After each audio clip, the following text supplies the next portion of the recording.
nerds, what's up? Today I bring you 3 more reviews for SPFBO 8. Let's get straight into it. So the first one I'm going to talk about today is A Touch of Light by Thiago Abdalla. And this book, I had a really hard time rating, and I think you'll understand hopefully why as I get more into describing it. This book follows 3 different characters who are struggling internally with a lot of different themes. And what I really loved about this book was how well it was written. I absolutely loved the prose and loved just the way the writing flowed. It really took me in and was one of my favorite parts of the book. I also absolutely loved the world building in this book. It felt extremely full and lived in and real in a way that a lot of books don't necessarily accomplish. And I think it was partly because this book is definitely one of those books that just throws you in the middle of the world building, does not bother to hold your hand, does not bother to explain anything, but just kind of puts you in the world, which I do think contributes to that feeling of lived-inness and completeness in a world building. One piece of world building, or I guess character development, it's kind of interlaced, that I really appreciated about this book was all of the characters' relationship to religion. Religion and doubt and struggling faith was, I think, a big theme of this novel, and I felt like it was done very well. I think when that's done a lot, people kind of miss the mark of what it really feels like to go through a faith crisis or to not understand your place anymore in a world that puts a lot of emphasis on religion. And I felt like it was actually done extremely well in this book. The kind of back and forth and how each character had a very different relationship with their different religions, I found very fascinating and really lived in and just very well done. It was probably one of my favorite aspects of the book. The characters were really well done as well. I think that all 3 characters felt like real people. They had personality traits. I understood who they were. They sounded different than each other. But by far my favorite character was Lynn. Lynn was a sentinel. I really liked the world building around the sentinels. You know, they're a watcher. I liked who she was. I also just felt like her story arc was the most complete of all the story arcs. I knew who she was. I saw clearly how she changed from beginning to end. I knew where her story was going. I understood the complete arc. She is by far the person I'm the most connected with and my favorite character in the book. So my primary negative is that the book was confusing. At least it was confusing at first. When I started this, I just kind of had no idea what was going on, and it didn't feel like that normal fantasy confusion, because you know, you have confusion in fantasy a lot and it kind of works itself out. But finally, as I continued reading the book, I realized it wasn't that the whole thing was confusing. I think Lynn and Adrian, 2 of the prime storylines, their storylines were like the normal fantasy confusing in the beginning, and then I kind of caught up and got to it. But the final storyline, Nasha, just never made sense to me. I could never grab hold of it. Like anytime I thought I understand the world building in Nash's community and point of view, something in the story would directly contradict what I just thought I read. So in the end, I just was so uninvested in that storyline because I never could grab hold of who she was in relation to her culture and what they were doing there. Like, it just never made sense to me. And it's interesting that that storyline was the one I disliked the most, considering it had the most action, I would say, and probably had the most stuff going on, but because I could never grasp hold of it, it just didn't do a lot for me. I also felt that Adrian's storyline ended slightly weak. It's interesting, I think we could have used more pages there. I know it's already kind of a long book. I mean, it's not super long compared to fantasy, right? It's only like it says under 500 pages. So I feel like we could have added some more pages at the end of Adrian's story. Things happened so quick and so fast. I felt like I couldn't get a purchase on them. It felt a little out of place for the pacing of the rest of the book, and I felt like I could have used more there. So anyway, the point is, ultimately I struggled with rating this because I really loved the world building, I loved a specific character, I loved the way it was written, but I also had struggled with these few missteps of just not really understanding one of the main storylines and feeling that Adrian's story didn't really come full circle. However, I want to read the sequel. So, and if you follow me, you know that's not always the case. I drop books after the first book all the time in a series if I'm not feeling it. But this book, like, I'm actually very interested in reading the sequel. I want to know more. And so because of that, like, despite the missteps, I still think it's really worth reading. In fact, I already looked up when the sequel is coming out. It's coming out at the end of this month, I think January. And so I'm like, oh, well, I'm gonna get it because I sincerely actually want to know what happens next. So I give A Touch of Light 7.5 out of 10 with the caveat that I think even though that score isn't like one of my higher scores, I am super interested in reading the sequel, and so I think this is definitely worth a read. Okay, The next book that I am reviewing is Miss Percy's Pocket Guide to the Care and Feeding of British Dragons by Quenby Olson. I had to look at that one. It's a very long title. Just felt like I wasn't gonna get through it. Anyway, this is a Regency romance with dragons, which I think is hilarious that we have 2 books in this competition that are Regency romance with dragons, because that feels like a very niche thing.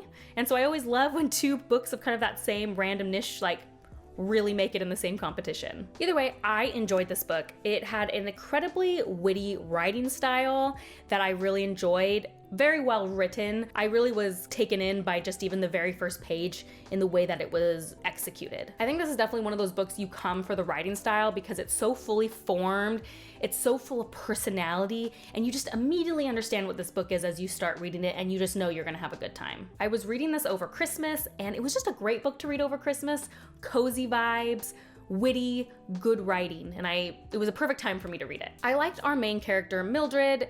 She is an older protagonist than we normally see in fantasy at age 40, and I really love always focusing on slightly older characters. I think she's relatable. I think we all have at any age a little bit of that wishing in us that things had turned out differently, a little bit of wishing that we had made different decisions in our lives and we want something more. And so I liked that aspect of her character. I thought she was really, really well done. And even though there is romance in this novel, which I am historically not a fan of, I will say this romance was done in the way that I like the best, which is that it wasn't fueled on drama or miscommunication or anything like that, or love at first sight. It was fueled by friendship and common personality traits and common goals and missions, which is my favorite kind of romance. So I got behind it, I was behind the romance. My main complaint of this book is I think sometimes it got bogged down by its wittiness, which I know is kind of a funny criticism to level, but for example, a lot of this book kind of does that fourth wall breaking with parentheticals.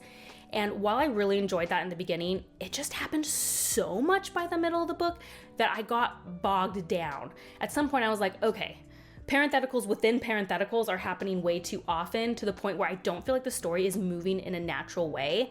And while all the things were witty, at some point you just kind of need to read the story. So I almost felt like this book could have benefited from removing some of the wittiness to let the book breathe a little bit so it doesn't just feel like kind of exhausting in some ways. So even though I really enjoyed that aspect, I just think it happened like a little too much. The other thing, and this may just be because I don't read a ton of Regency romance, but I did feel like a lot of the characters were just the characters I always see. Like, why are they always the worst? Like, it just feels like the sisters always are kind of a very caricature of a mean sibling, and I just been reading that a lot recently. It was in Scales and Sensibility, it was in this one, it was in some of the other romances I've read.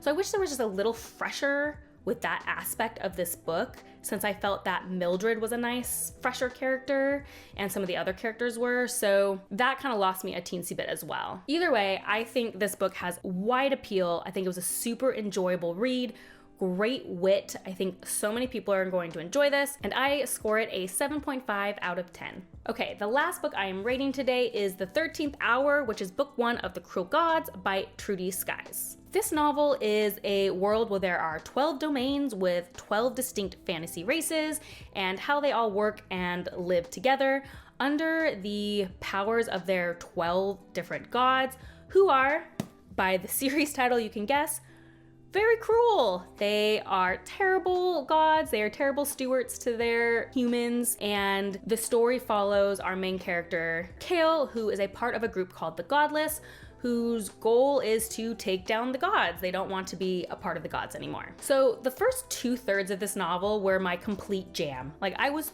totally vibing with this.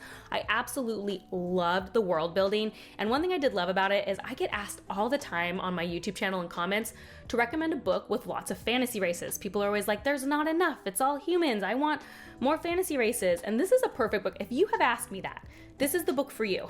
Tons of very distinct fantasy races with different powers and different personality traits, and I think that's really going to scratch an itch that it feels like people want. So I did like that about this. I really liked the imagery of clocks and domains and the Godless. It took me in right away. Loved how it started with a punch, was immediately invested. We follow our two main characters, which are Kale and Quentin, with Kale being the primary main character and Quentin being the kind of side secondary main character. Now, I will say I just loved Quentin. I loved everything about Quentin from beginning to end.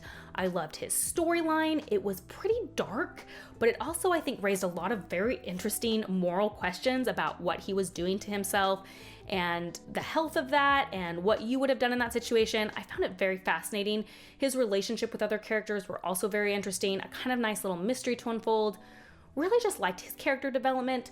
Could have read a whole book of just Quentin. Like, I just really, really liked him. I also really liked the plot, a classic little buddy cop mystery. I mean, okay, that makes it sound dumb. It's not like that, but it kind of reminded me of that.